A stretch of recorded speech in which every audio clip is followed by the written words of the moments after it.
If someone works for you, collaborates with you, or advises you professionally, how do you know that they're working in your best interest? More importantly, how do you anticipate that they have stopped doing so, stopped working in your interest before you face any real damage? These are not abstract questions. The best leaders, the best decision makers that I have encountered, they understood that loyalty has to do with incentives because sooner or later, behavior follows incentives.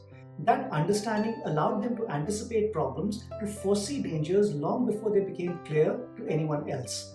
And this in turn gave them the opportunity to deal with them in time, while others they were caught off guard or simply, relegated to putting out fires. Before going further, let me explain to you what an incentive actually is. An incentive is simply something that affects behavior, like a reward that pulls you towards certain actions or behaviors, or a penalty or a punishment that pushes you away from others. People constantly respond to incentives whether or not they realize it. And once you understand incentives, human behavior becomes a lot more predictable. Let me explain to you how this works in practice. Supposing that you're trying to sell your house and you engage a broker or a real estate agent to handle the transaction. Now further suppose that the agent is getting a commission of 2% of the sale price.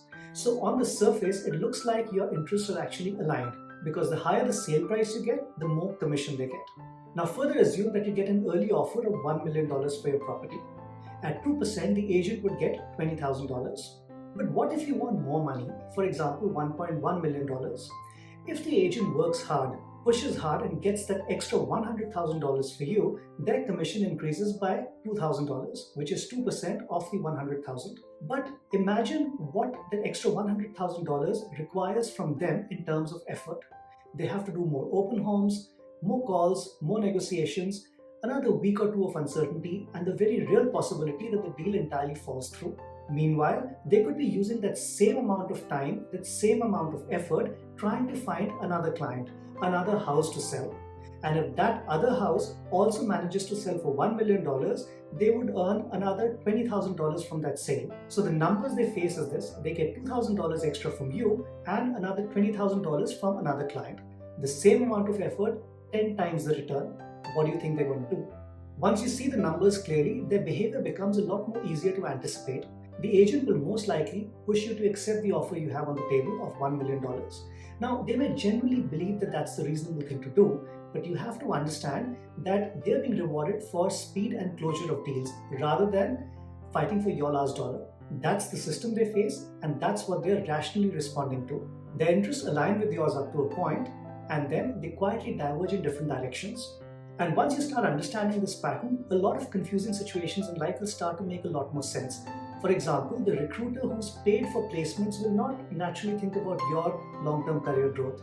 Or a financial broker who's paid for transactions will not advise you to hold a stock for a long time, no matter how good that stock is. Or a manager who's rewarded for short-term performance will naturally focus on immediate results rather than long-term growth or development of the company. Now, none of these outcomes should actually surprise us. After all, people move in the direction which their environment rewards them to move. The problem is most people realize this fact only in hindsight, when they've actually faced real damage. For example, a partnership that falls apart after a strong start, an employee who stops putting in the right amount of effort, or some kind of professional or financial advice that ends up being more useful for the advisor than for you. When this happens, people usually end up blaming the failure on things like personality differences, dishonesty, incompetence, or even bad luck. But the actual cause was far more simpler, far more predictable. People stopped working in your best interest because doing so no longer worked in their best interest. Their incentives are no longer compatible with yours. This is what the best leaders understood.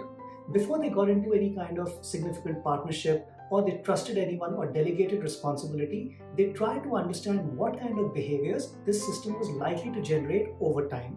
Because of that, they anticipated problems long before anyone else. They were able to negotiate more smartly because they understood what questions to ask.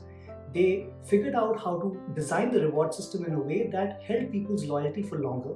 And most importantly, they did not waste time on expectations or partnerships that were not likely to be fruitful in the long run. Now, here's the best part. You too can learn to think in this way. You can develop your strategic thinking skills and improve them with constant practice. So before you get into any kind of significant partnership or you engage someone to work on your behalf, ask two questions to yourself.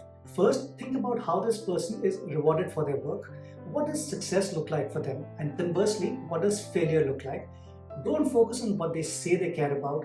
Think about what determines their income, reputation, and the next opportunity. Second, if this person worked significantly harder for you, how much would they personally gain from that extra effort?